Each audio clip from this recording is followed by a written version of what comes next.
आज हम जानेंगे उचित आहार के बारे में। तो चलिए स्टार्ट करते हैं। उचित आहार का सबसे पहले लोग जान लेते हैं इसका अर्थ क्या होता है। उचित आहार का मतलब होता है अच्छा भोजन।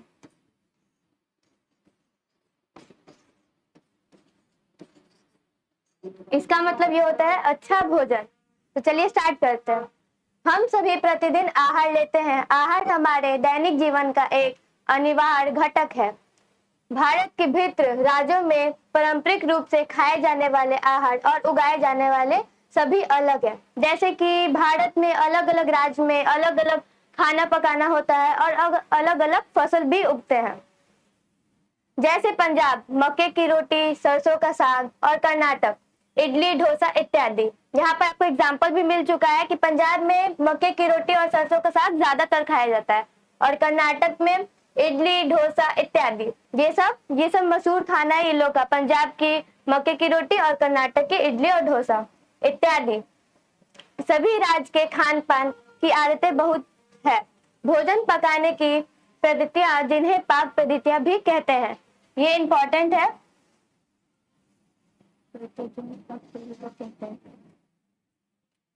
समय के साथ परिवर्तित हो गई है। पारंपरिक व आधुनिक पाक पद्धति में बहुत अंतर है। पहले के समय में भोजन पकाने के लिए अधिकतर पारंपरिक चूल्हा का उपयोग किया जाता था। अब भोजन पकाने के लिए अधिकांश लोग आधुनिक गैस चूल्हा का उपयोग करते हैं। ये पहले के बारे में बता रहा है कि पहले ज्यादातर जैसे चूल्हा का उपयोग किया जाता था, अब हम लोग जैसे गैस चूल्हा का उपयोग करते हैं। अधिकांश लोग आधुनिक गैस चूल्हा का उपयोग करते हैं। पहले के समय में पत्थर के सिलवट्टे का उपयोग हर हाथों से पसीने का कार्य किया जाता था। इन दिनों हम खाद्य पदार्थों का आसानी से पीसने के लिए इलेक्ट्रॉनिक ग्राइंडर का उपयोग करते हैं। पहले भी बता रहे हैं, पहले जैसे सिलवट्टा आता था उससे हम लोग काम करते थे। अब के जमाने में इलेक्ट्रॉनिक आ गया है, इलेक्ट्रॉनिक ग्राइंडर आ चुका है जिससे हम लोग अब काम करते हैं। अब हम जानेंगे कि जब हम खाना नहीं खाते हैं तो हम कमजोर का अनुभव कैसे होता है। अब हम लोग जानेंगे, जैसे हम लोग कभी खाना नहीं खाते हैं तो कमजोरी का अनुभव हम लोग को खुद से पता चल जाता है। तो अब हम ये जानेंगे, जब हम कुछ समय तक भोजन नहीं करते हैं तो हम थका हुआ और कम ऊर्जावान अनुभव करते हैं। आपके अनुसार एक मैराथन धावक दौड़ के समय और उसके पश्चात ग्लूकोज व्यक्त पानी क्यों पीते हैं। और ये भी हम जानेंगे कि जैसे कभी हम लोग थका हुआ महसूस करते हैं तो हम ग्लूकोज भी क्यों पीते हैं। तो चलिए जानते हैं। ग्लूकोज शरीर को तुरंत ऊर्जा प्रदान करता है। ग्लूकोज कार्बोहाइड्रेट का एक उदाहरण है। कार्बोहाइड्रेट हमारे आहार में ऊर्जा के प्राथमिक स्रोत में से एक है। विभिन्न प्रकार के अनाज जैसे गेहूं, चावल, मक्का, साग, भाजी जैसे आलू और शकरकंद तथा अन्य फल जैसा कला, नमक और आम में कार्बोहाइड्रेट प्रचुर मात्रा में होता है। तो इसमें बता रहा है क्या चीज में हम लोग को कार्बोहाइड्रेट मिलता है। तो ये सब आप लोग नोट कर सकते हैं कि हमें क्या चीज में कार्बोहाइड्रेट मिलता है। यहाँ साफ सब लिखा हुआ है तो आप लोग लिख सकते हैं। क्या आप जानते हैं कि चीनी भी एक प्रकार का कार्बोहाइड्रेट है। आपके विचार से सर्दियों में पारंपरिक आहार के रूप में हम लड्डू खाना क्यों पसंद करते हैं। तो चलिए अब हम जानते हैं कि हमें ठंडा में ज्यादातर लड्डू खाना क्यों पसंद करते हैं, क्यों हमें लड्डू खाने का मन करता है ठंडा में। तो चलिए जानते हैं। लड्डू की मुख्य सामग्री बेसन, आटा, घी, चीनी, अनेक प्रकार के मेवे हैं। घी और विभिन्न प्रकार के तेलों को एक अन्य प्रकार के खाद्य घटक के समूह में रखा जाता है जिसे वसा कहते हैं।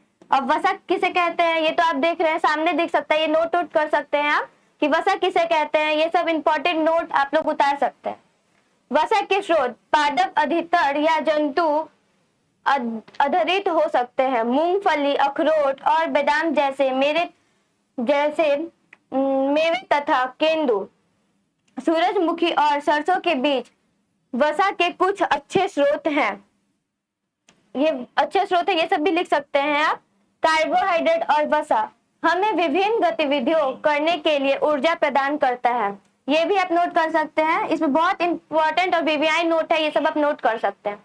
इस कारण से इन्हें ऊर्जा प्रदायी भोजन का नाम दिया है। हम प्रोटीन के बारे में प्रोटीन भी हमारे आहार का एक महत्वपूर्ण भाग है। प्रोटीन भी हमारे आहार का एक महत्वपूर्ण भाग तो है ही। दुग्ध उत्पादन और दालें प्रोटीन के अच्छे स्रोत हैं। खिलाड़ियों को अपनी मांसपेशियां बनाने के लिए अधिक मात्रा में प्रोटीन की आवश्यकता होती है। जैसे कोई खिलाड़ी होता है तो अपना मांसपेशियां के लिए, प्रोटीन के लिए उन लोग को ज्यादा आवश्यकता होती है। कई लोग प्रोटीन पौधों के साथ साथ जंतुओं से भी प्राप्त करते हैं। प्रोटीन पौधों के साथ साथ तो जंतु से भी प्राप्त होता है। तो प्रोटीन के कुछ उत्कृष्ट पादप स्रोत वाले फल या मटर और मेवे हैं। प्रोटीन के कुछ जंतु स्रोत दूध, पानी, अंडा, मछली और मन से प्रोटीन समृद्ध खाद्य पदार्थ हमारे शरीर की वृद्धि और मरम्मत में सहायता करते हैं। तो जैसे कि प्रोटीन हमें कुछ पौधों से भी मिल जाती है और कुछ जानवर से भी मिल जाती है। जैसे जानवर से हमें मिल सकती है, दूध भी मिल सकती है, पनीर भी मिल सकती है, सब प्रोटीन वाले चीज है। इसी कारण इन्हें शरीर वर्धक भोजन भी कहा जाता है। इसी कारण हमें शरीर वर्धक भोजन भी इसे कहा जाता है। जो खाद्य घटक ऊर्जा प्रदान करते हैं, शारीरिक वृद्धि में सहायता तथा रोगों से सुरक्षा एवं रंगों को ठीक करने में सहायता करते हैं। प्रोटीन हमें कुछ रोग से बचाता है और हमें रंगों को ठीक करने में भी सहायता करता है। कौन करता है? तो प्रोटीन करता है।